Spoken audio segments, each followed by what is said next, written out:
Anyone who has ever played RLcraft knows that the beginning is extremely brutal. My boy Bill set up a new server, pre-generated 10,000 blocks in each direction, and we jumped right in. The start of our adventure was very fun, unless you're one of those people that think that dying over and over again is repetitive boring bullshit. Around death number 5 I started complaining about dying too much.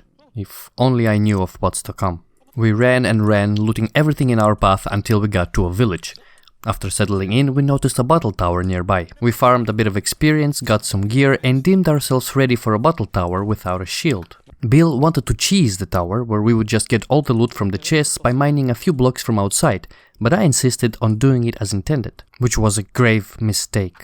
The following is a story of persistence, dedication, and complete and utter stubbornness and stupidity. Besides the fact that we were not going to cheese, had no shields, we didn't even have good armor, we also were in a cold biome, so hypothermia played a big role in our slow descent into madness with the help of an ungodly number of deaths. As we got inside and cleared the first floor, we really started to feel the cold. Setting things on fire didn't seem to help at all.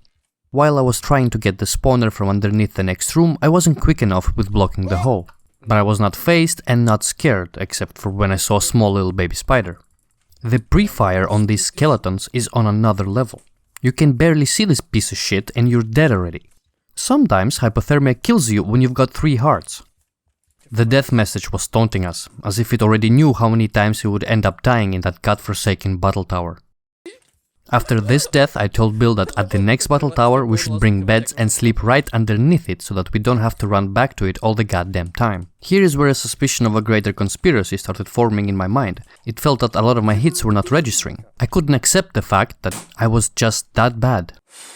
Yeah, so we ended up bringing the beds inside the battle tower. And then we literally just waited for it to get late so that we can sleep and set our spawn points.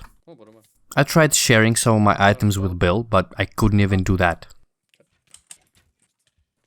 I decided that dying strategically in a way where my items would end up on a lower floor would be very helpful, but the knockback from the mobs made that kind of impossible unless I wanted to jump out of a window, which I almost did in real life. My friend Bill really did not like my suicide jokes, so he took matters into his own hands.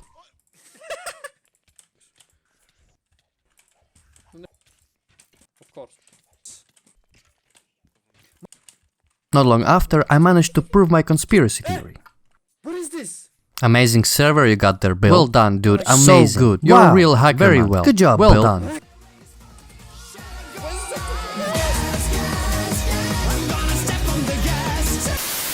You can see the arrow that's about to hit me right between my eyes.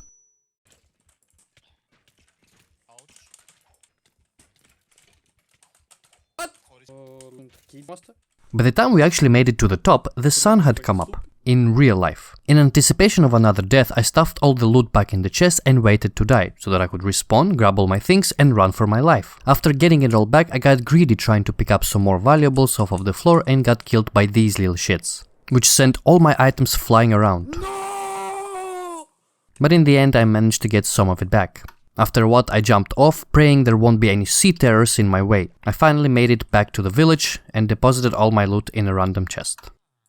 And now I want you to be the judge. Were these items worth all of these deaths?